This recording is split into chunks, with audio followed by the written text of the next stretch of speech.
오늘 우리가 함께 은혜 받으실 하나님의 말씀은 사도행전 17장 16절에서 34절까지의 말씀입니다. 사도행전 17장 16절에서 34절까지의 말씀. 제가 가진 성경으로는 신약 성경 217면 전후에 있는 말씀입니다. 다 찾으신 줄을 믿고 우리 다 같이 한 목소리로 합독하시겠습니다. 바울이 아덴에서 그들을 기다리다가 그 성에 우상이 가득한 것을 보고 마음에 격분하여 회당에서는 유대인과 경건한 사람들과 또 장터에서는 날마다 만나는 사람들과 변론하니 어떤 에피쿠로스와 스토아 철학자들도 바울과 쟁론할세 어떤 사람은 이르되 이 말쟁이가 무슨 말을 하고자 하느냐 하고 어떤 사람은 이르되 이방신들을 전하는 사람인가 보다 하니 이는 바울이 예수와 부활을 전하기 때문이로라. 그를 붙들어 아레오바고로 가며 말하기를 내가 말하는 이 새로운 가르침이 무엇인지 우리가 알 수 있겠느냐. 내가 어떤 이상한 것을 우리 귀에 들려주니 그 무슨 뜻인지 알고자 하노라 하니 모든 아덴 사람과 거기서 나그네 된 외국인들이 가장 새로운 것을 말하고 듣는 것 외에는 달리 시간을 쓰지 않음이더라. 바울이 아레오바고 가운데 서서 말하되 아덴 사람들아 너희를 보니 범사에 종교심이 많도다. 내게 두루 다니며 너희가 두려워하는 것들을 보다가 알지 못하는 신에게라고 새긴 단도 보았으니 그런즉 너희가 알지 못하고 위하는 그것을 내가 너희에게 알게 하리라. 우주와 그 가운데 있는 만물을 지으신 하나님께서는 천지의 주제시니 손으로 지은 전에 계시지 아니하고 또 무엇이 부족한 것처럼 사람의 손으로 섬김을 받으시는 것이 아니니 이는 만민에게 생명과 호흡과 만물을 친히 주시는 이심이라. 인류의 모든 족속을 한 혈통으로 만드사 온 땅에 살게 하시고 그들의 연대를 정하시며 거주의 경계를 한정하셨으니 이는 사람으로 혹 하나님을 더듬어 찾아 발견하게 하려 하심이로되 그는 우리 각 사람에게서 멀리 계시지 아니하도다. 우리가 그를 힘입어 살며 기동하며 존재하느니라. 너희 시인 중 어떤 사람들의 말과 같이 우리가 그의 소생이라 하니 이와 같이 하나님의 소생이 되었은즉 하나님을 금이나 은이나 돌에다 사람의 기술과 고안으로 새긴 것들과 같이 여길 것이 아니니라. 알지 못하던 시대에는 하나님이 간과하셨거니와 이제는 어디든지 사람에게 다 명하사 회개하라 하셨으니 이는 정하신 사람으로 하여금 천하를 공의로 심판할 날을 작정하시고 이에 그를 죽은 자 가운데서 다시 살리신 것으로 모든 사람에게 믿을 만한 증거를 주셨음이라 하니라. 그들이 죽은 자의 부활을 듣고 어떤 사람은 조롱도 하고 어떤 사람은 이 일에 대하여 내 말을 다시 듣겠다 하니 이에 바울이 그들 가운데서 떠나매 몇 사람이 그를 가까이 하여 믿으니 그 중에는 아레오바고 관리 디오누시오와 다마라 하는 여자와 또 다른 사람들도 있었더라. 아멘. 이 시간 다임 목사님 나오셔서 말씀 전해 주시겠습니다. 할렐루야. 우리 아버지 하나님은 사랑이십니다. 그 하나님은 여러분과 저를 사랑하십니다. 또한 그 하나님은 여러분과 저를 위한 놀라운 계획을 갖고 계십니다. 8월 2일 수요일 새벽 기도를 통해서 다시 한번 저와 여러분이 우리 주님의 풍성한 사랑을 체험하시고 또 우리를 향한 놀라운 계획을 발견하게 되시기를 주 예수 그리스도의 이름으로 축복합니다. 우리 11조 헌금 있습니다. 먼저 한번 기도하겠습니다. 하나님, 귀한 성도가 예물을 드립니다. 연락하여 주시고 하늘에 한없는 상급으로 채워주시고 복을 내려 주시옵소서. 감사하옵고 예수님의 이름으로 기도합니다. 아멘. 저는 오늘 봉독한 말씀을 중심으로 바울의 아덴 전도라고 하는 제목으로 여러분과 함께 은혜를 나누기 바랍니다. 따라 주시겠습니까? 바울의 아덴 전도. 이건 뭐 전도라고도 할 수 있고 선교라 하겠지만 전도와 선교에 큰 차이가 없기 때문에 저는 전도란 말씀을 생각해 봤습니다. 오늘 말씀은 제법 길지요.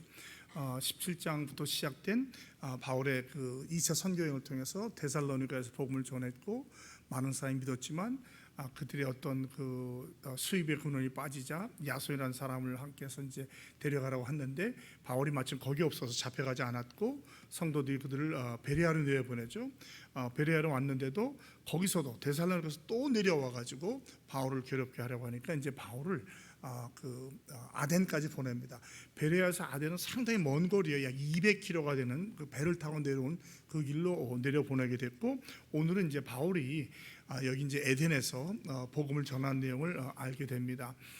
구체적으로 다 일일이 말할 시간은 없지만 우리가 아는 것처럼 바울이 이제 에덴에 보니까 뭐 우상이 가득해요. 그 당시 학자들에 말하면 최소 2만 5천 개 내지 3만 개의 우상이 있었다고 그래요. 그러니까 뭐 어떤 분은 그렇게 말했어요. 아덴은 그 자체가 우상의 신전이었다. 그 도시 자체가 말이죠.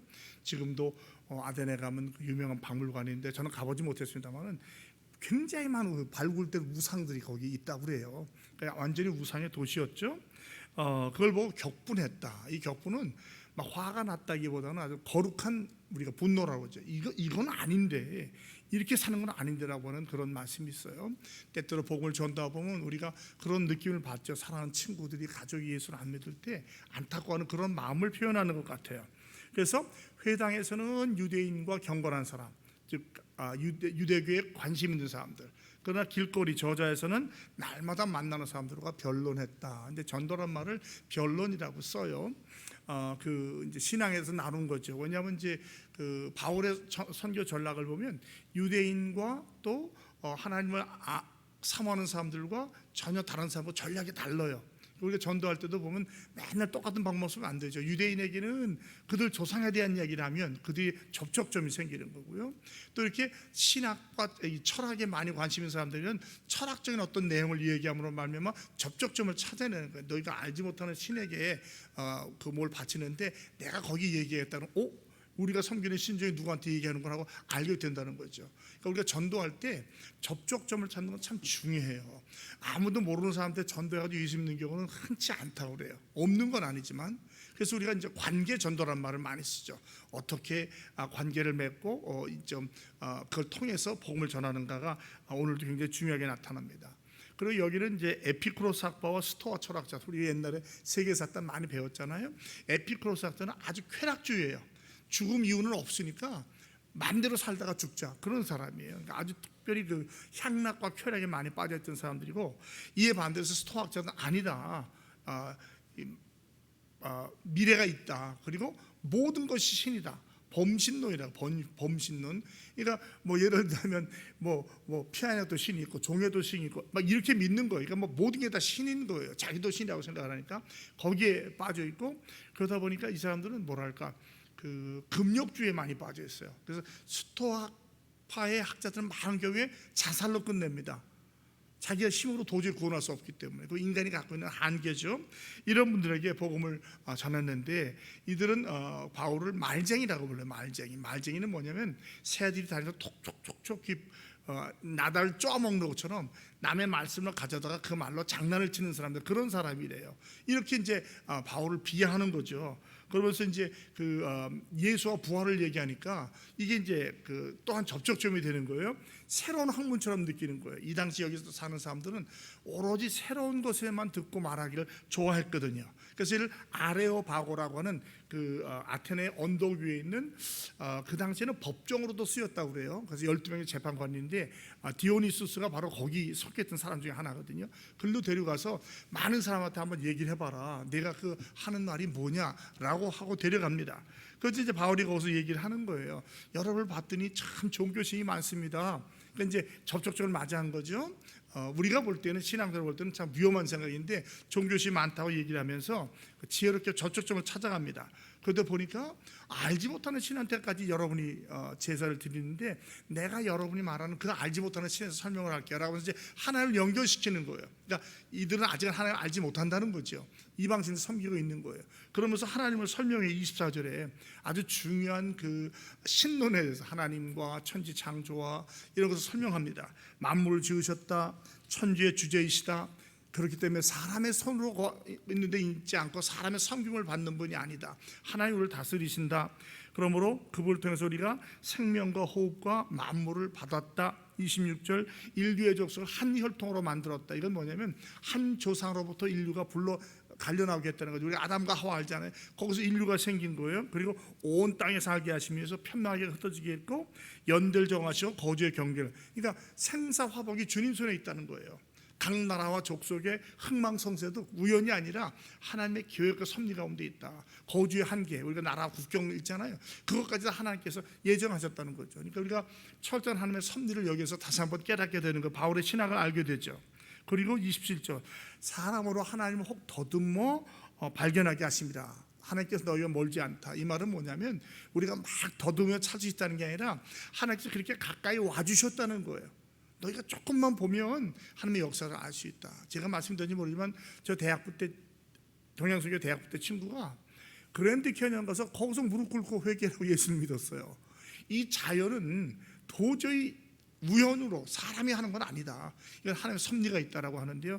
여러분 잠깐만 보세요. 탄생의 역사라든지 이런 걸 보면 이게 과연 우연이 됐을까라고 하면서 더듬어 알 수 있게 하나님께서 상당히 많은 분을 보여주셨다는 거예요. 가까이 멀리 계시지 않는다는 것이죠. 그래서 우리가 그를 힘입어 살며 기도한다. 생명도 활동도 문화도 다 그분 손에 있다는 거예요. 그러면서 어떤 철학자의 말을 하죠. 주전 3세기 전에 스토아 철학자인 아라투스가 우리가 신의 소생이다. 우리는 하나님께로서 나왔다. 그 말이 맞다는 거예요.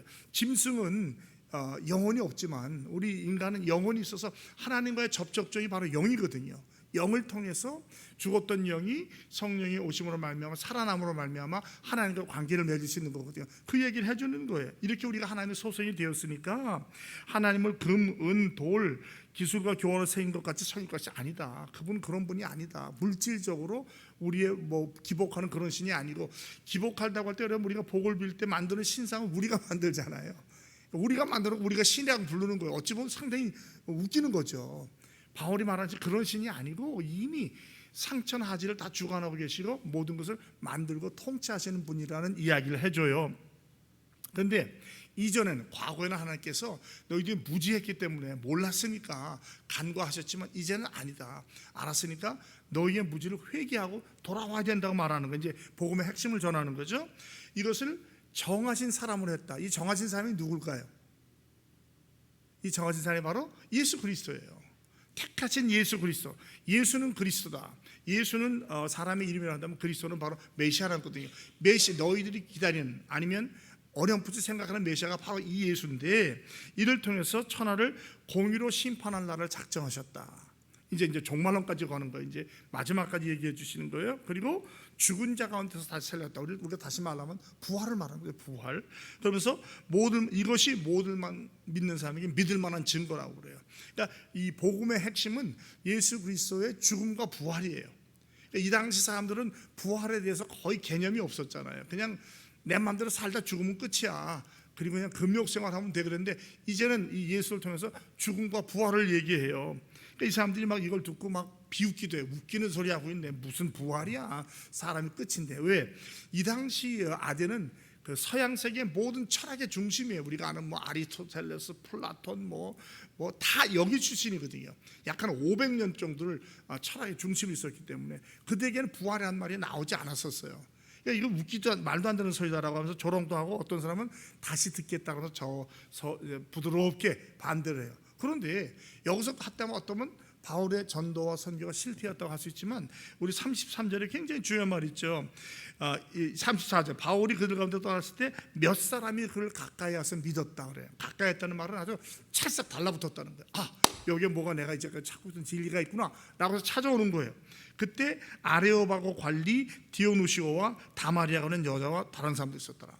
이 다마리라는 여자는 기록이 남아있지 않는데 디오누시오는 바로 아레오바고의 관리였다. 그래서 이제 학자들은 거기에 있던 12명의 재판관 중에 하나였다고 말을 해요.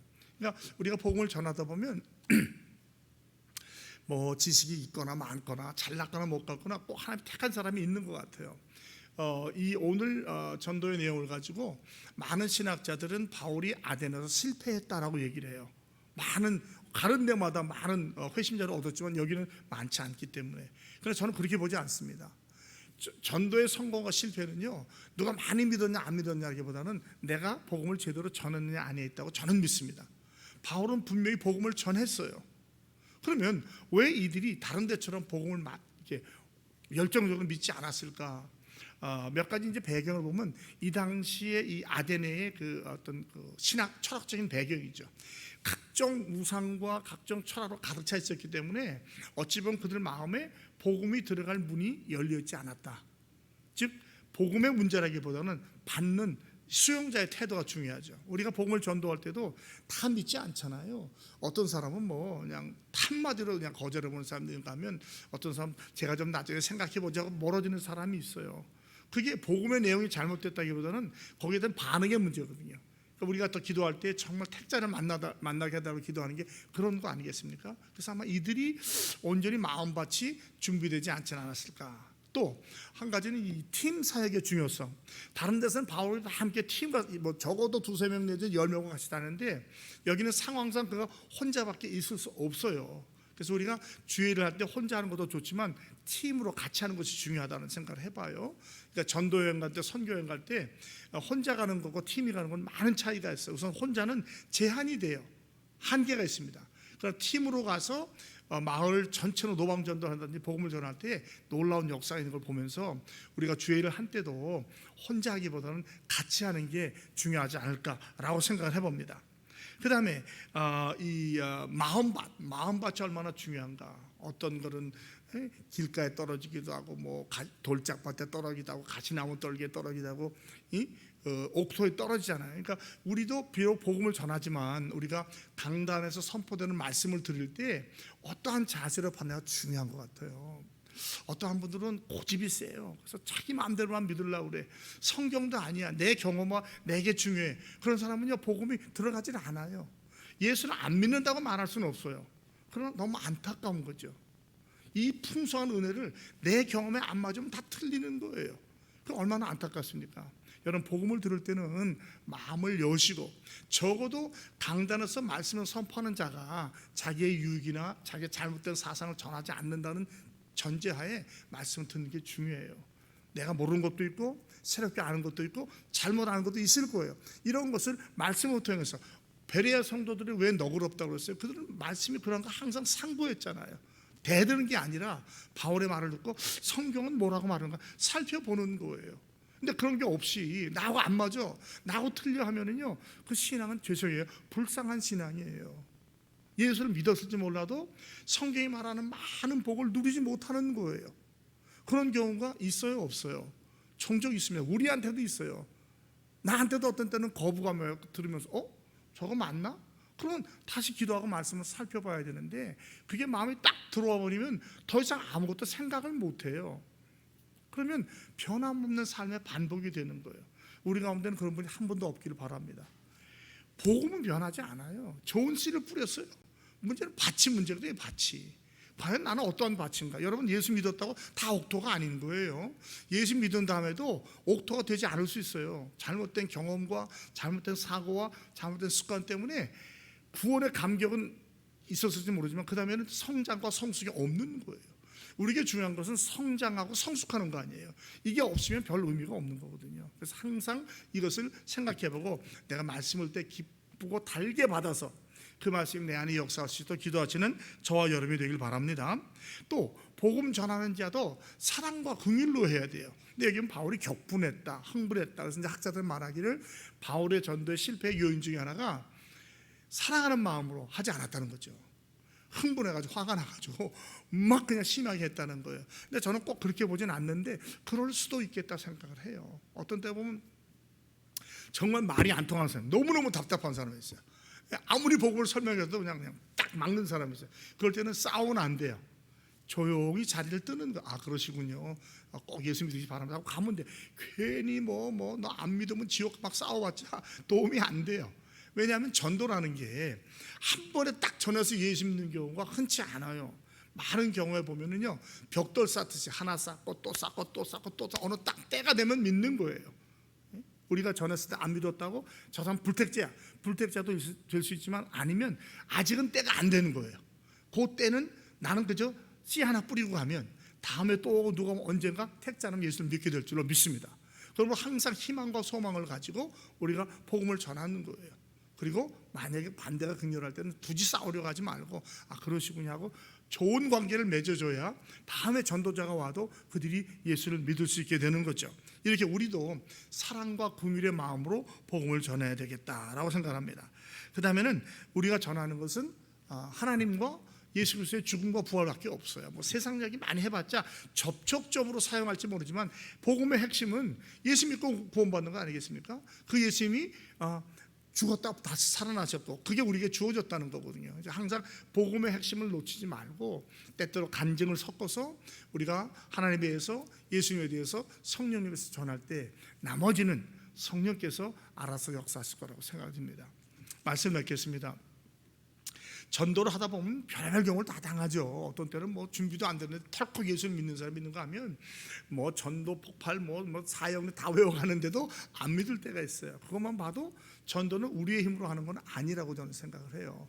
기도하고 나아가서 순종하면 나머지는 주님께서 그 자리에서 믿게 하듯인지 다음 때에 믿게 하든지 우리가 역사하실 거예요. 그건 우리가 다 알 수 없지만 우리는 그저 최선을 다하면 되겠어요. 어떤 때는 부모님이 전도했을 때 자식이 안 믿다가 부모님 돌아가신 다음에 믿는 경우도 있잖아요. 다양한 경우가 있거든요.